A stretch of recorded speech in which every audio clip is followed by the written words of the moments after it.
moi-même ou de mon inconscient qui aimait, qui soit jaloux avec. Pendant 7 longues années, le silence était leur seule réponse. Laetitia et David Hallyday ne se parlaient plus, ne se regardaient plus, prisonniers d'une guerre qui déchirait l'héritage du taulier. Les tribunaux, les avocats, les millions en jeu. Chacun campait sur ses positions, refusant de céder un pouce de terrain. Mais le 19 octobre 2024, quelque chose d'inattendu s'est produit. Sur le plateau de France 2, David Hallyday a lâché des mots que personne n'attendait. Des mots sur Laetitia, sur le pardon, sur la possibilité de tourner la page. Quelques semaines plus tôt, des photos avaient déjà fait le tour des réseaux sociaux.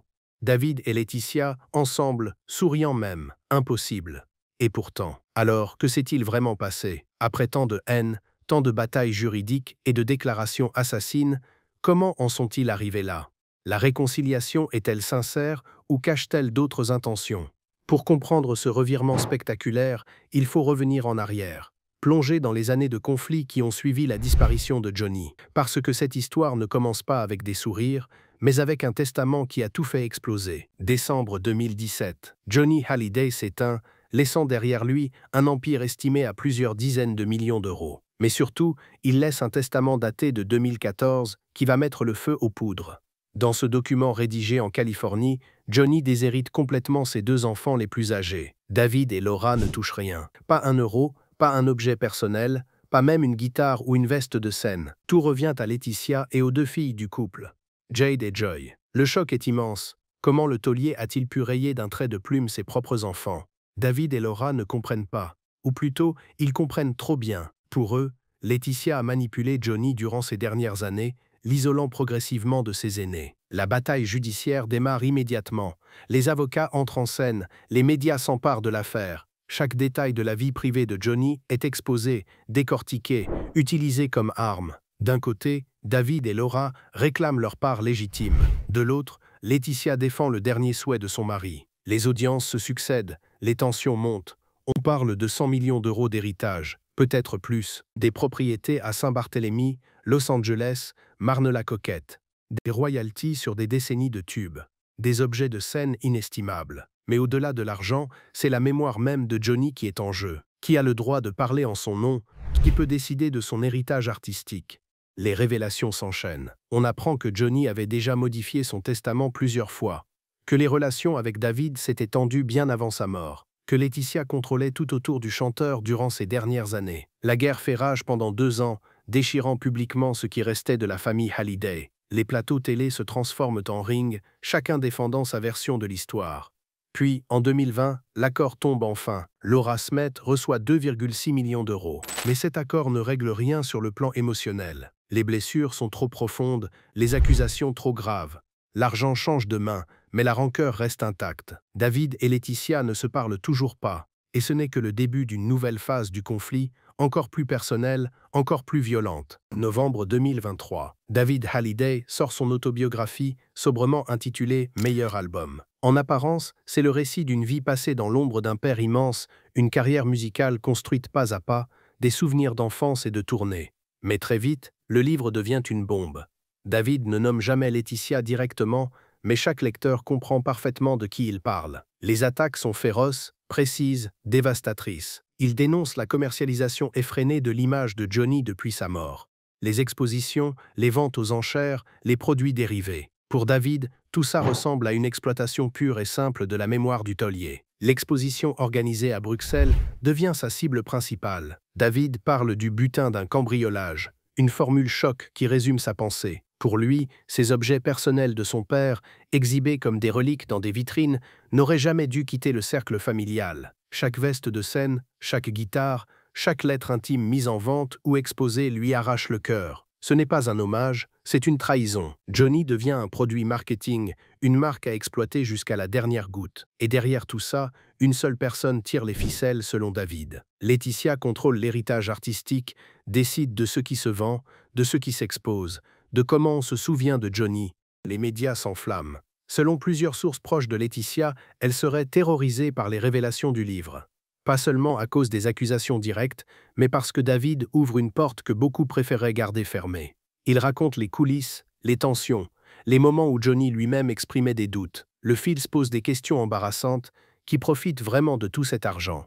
Pourquoi cette course effrénée aux expositions et aux ventes? Johnny aurait-il voulu ça? David suggère que non, et cette remise en question déstabilise tout le récit construit depuis 2010. Le livre se vend bien, très bien même. Les Français sont fascinés par ces révélations. Chaque interview de David devient un événement médiatique. Il parle avec une émotion brute, sans filtre, partageant sa douleur de voir l'héritage de son père transformé en business. Pour Laetitia, c'est un cauchemar. Après des années à construire son image de veuve courageuse, de gardienne de la mémoire de Johnny, voilà que le fils aîné démonte tout, pièce par pièce. La guerre judiciaire était terminée, mais la guerre des mots venait de commencer. Et celle-là, personne ne pouvait la gagner sans y laisser des plumes. Mais pour vraiment comprendre cette haine, il faut remonter encore plus loin. Bien avant le testament, bien avant la mort de Johnny, les tensions existaient déjà. Johnny est hospitalisé en urgence, gravement malade. Toute la France retient son souffle. Et c'est là, dans les couloirs de l'hôpital, qu'un incident va marquer David à jamais. Nikos Aliagas, l'animateur téléproche de Laetitia, se trouve sur place. Les versions divergent sur ce qui s'est vraiment passé, mais David en garde une rancœur tenace. Pour lui, même dans ces moments critiques, Laetitia cherchait déjà à contrôler l'accès à son père, à décider qui pouvait le voir, qui pouvait être là. David accuse ouvertement Laetitia d'avoir utilisé la maladie de Johnny comme un outil de pouvoir. Chaque visite à l'hôpital devait passer par elle. Chaque information sur l'état de santé du taulier était filtrée, contrôlée, distillée selon ses choix. Les enfants du premier lit se sentaient écartés, tenus à distance de leur propre père dans ces moments les plus vulnérables. Cette période plante les graines d'un ressentiment qui explosera des années plus tard. Johnny se rétablit, mais la fracture familiale, elle, ne guérit jamais vraiment.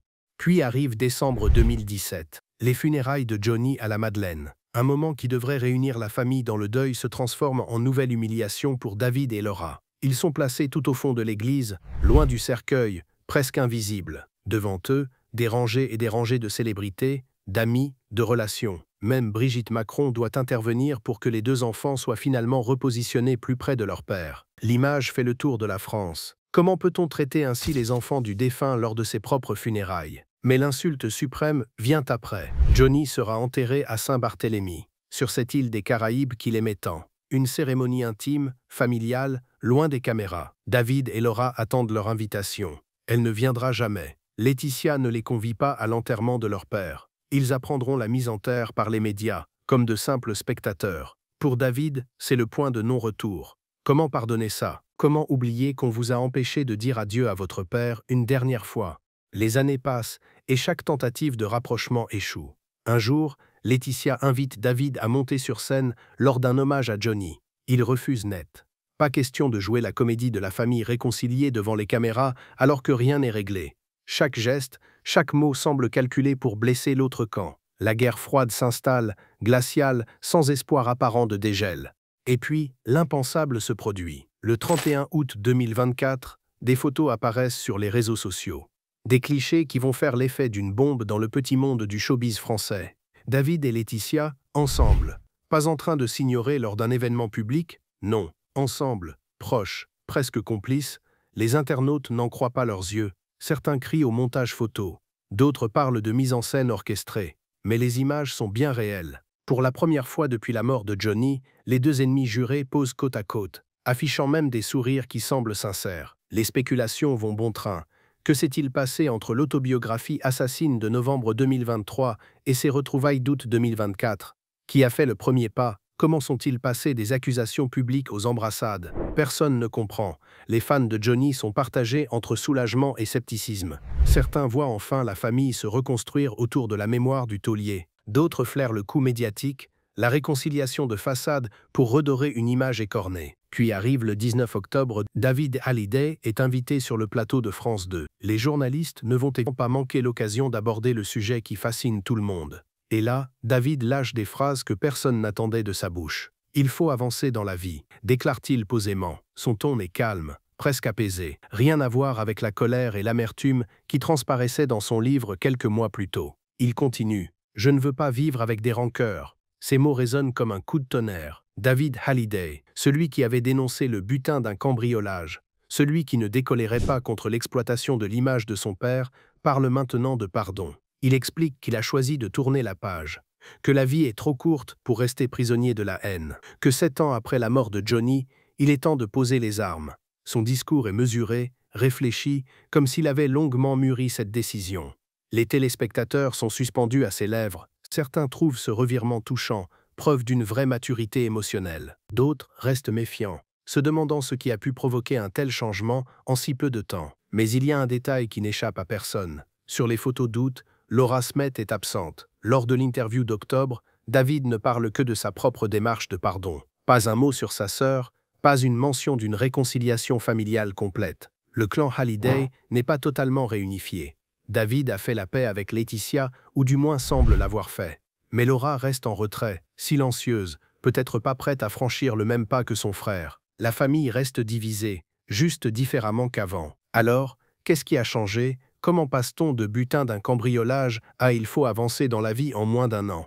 Plusieurs hypothèses circulent et la vérité se trouve probablement quelque part entre toutes ces explications. D'abord, il y a le temps. 7 ans. Cette année a porté cette rancœur, cette colère, ce sentiment d'injustice. 7 ans à ressasser les mêmes blessures, à revivre les mêmes humiliations. Peut-être que David a simplement réalisé que cette haine le détruisait plus qu'elle ne changeait quoi que ce soit. Que Johnny ne reviendrait pas, que l'argent ne remplirait jamais le vide laissé par l'absence d'un père. Il y a aussi l'influence de Sylvie Vartan. La mère de David, icône de la chanson française, a toujours prôné l'apaisement. Contrairement à son fils, elle n'est jamais entrée dans la bataille médiatique. Sylvie a gardé sa dignité, son silence, refusant d'alimenter le cirque. Elle a probablement travaillé en coulisses pour amener David vers cette démarche de pardon. Une mère qui rappelle à son fils que la vie est trop précieuse pour la gâcher dans des guerres familiales sans fin. Que Johnny aurait peut-être voulu voir ses enfants heureux plutôt que déchirés par son héritage. Et puis, il y a la musique. David n'est pas resté les bras croisés pendant ces années. Il a travaillé, composé, préparé quelque chose de personnel et d'important. La tournée Requiem pour un fou, un hommage musical à son père, pas une exploitation commerciale, mais un vrai projet artistique. Plus de 100 dates sont prévues à travers la France. David se reconnecte avec l'héritage de Johnny, mais à sa manière, à travers la création et non la vente d'objets. Cette tournée lui permet de faire son deuil autrement, de célébrer son père sans passer par les expositions et les enchères qu'il dénonçait. La musique le reconstruit là où les tribunaux l'avaient brisé. Sur scène, il peut parler à Johnny, lui rendre hommage, partager avec le public ce que le taulier représentait pour lui. C'est thérapeutique, libérateur. Et peut-être que c'est en retrouvant cette connexion avec son père à travers la musique que David a compris qu'il n'avait plus besoin de se battre avec Laetitia, qu'il pouvait honorer Johnny sans avoir à contrôler chaque aspect de son héritage matériel. Il y a aussi une possibilité plus pragmatique. 7 ans de guerre médiatique, ça use une image. David a peut-être réalisé que cette bataille ne lui apportait rien de bon, que le public commençait à se lasser de ces querelles familiales étalées dans les magazines. Que pour avancer dans sa carrière, pour que sa tournée soit un succès, il devait montrer une autre facette de lui-même. Pas le fils amer et en colère, mais l'artiste mature capable de pardon. Une réconciliation publique avec Laetitia redore son image, le montre sous un jour plus humain, plus touchant. Du côté de Laetitia, les motivations sont tout aussi floues. Peut-être qu'elle aussi était fatiguée. Fatiguée des procès, des accusations, de cette image de manipulatrice qui lui collait à la peau. Accepter la main tendue de David, c'est aussi améliorer sa propre réputation. Montrer qu'elle n'est pas cette femme froide qui a écarté les enfants de Johnny. Que la famille peut se reconstruire même après tant de douleur. Ou peut-être que le pardon est sincère des deux côtés, fruit d'un travail émotionnel long et difficile. Laetitia n'est pas restée silencieuse face à ces années de conflit. Bien avant la réconciliation avec David, elle avait multiplié les déclarations pour défendre sa vision de la famille Halliday. Dans plusieurs interviews, elle a martelé le même message. « Pour moi, il n'y a pas deux clans, une seule famille ». Des mots qui sonnaient creux à l'époque, alors que les batailles juridiques faisaient rage et que David et Laura ne lui adressaient plus la parole. Mais Laetitia semblait sincèrement convaincue de cette unité familiale, ou du moins elle voulait y croire. Elle a toujours prétendu agir dans l'intérêt de Johnny, respecter ses dernières volontés, protéger l'héritage qu'il lui avait confié. Pour elle, le testament de 2014 n'était pas une trahison envers David et Laura, mais la décision réfléchie d'un homme qui savait exactement ce qu'il voulait. Johnny avait choisi de tout lui léguer parce qu'il lui faisait confiance pour gérer son empire, pour prendre soin de Jade et Joy, pour faire vivre sa mémoire. Les accusations de manipulation la blessaient profondément. Elle se voyait comme la gardienne légitime, pas comme une opportuniste. Un tournant s'est produit en 2019, un détail que peu de gens ont remarqué mais qui a changé la donne. Laetitia a changé d'avocat. Elle a remplacé son conseil juridique initial connu pour sa ligne dure et ses attaques frontales, par un avocat plus diplomate, plus ouvert à la négociation. Ce changement de stratégie a facilité l'accord de 2020 avec David et Laura. Moins d'affrontements médiatiques, plus de discussions en coulisses. C'était peut-être le premier signe que Laetitia était prête à faire des compromis, à trouver une issue moins destructrice pour tout le monde. Depuis, elle a multiplié les gestes d'apaisement. Des messages publics où elle exprimait son souhait de voir la famille réunie. Des déclarations où elle reconnaissait que David et Laura avaient leur place dans l'héritage de Johnny, pas seulement financièrement mais symboliquement. Elle a parlé de son désir que Jade et Joy connaissent leurs demi-frères et demi-sœurs, qu'elles grandissent en sachant qu'elles font partie d'une famille plus large. Ces mots pouvaient sembler calculés, mais ils ouvraient quand même une porte. Sa vie personnelle a continué. Laetitia élève ses 2 filles à Los Angeles, loin du tumulte médiatique français. Elle gère les affaires de Johnny, organise les hommages, supervise les projets autour de sa mémoire. Certains lui reprochent toujours cette commercialisation excessive, mais elle défend chaque décision comme un moyen de faire vivre l'artiste, de transmettre son œuvre aux nouvelles générations. Pour elle, Johnny ne doit pas être enfermé dans le passé, mais rester vivant à travers des expositions, des rééditions, des événements. Les photos d'août 2024 avec David marqueront peut-être l'aboutissement de ses efforts d'apaisement. Après des années à tendre la main dans le vide, quelqu'un a finalement accepté de la saisir. David a répondu positivement à ses tentatives de réconciliation.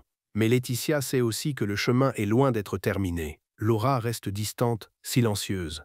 La famille n'est pas complètement réunie. Et même avec David, la relation reste fragile, construite sur des années de blessures qui ne s'effacent pas d'un simple sourire devant les photographes. Laetitia marche sur des œufs, consciente qu'un faux pas pourrait tout faire basculer à nouveau.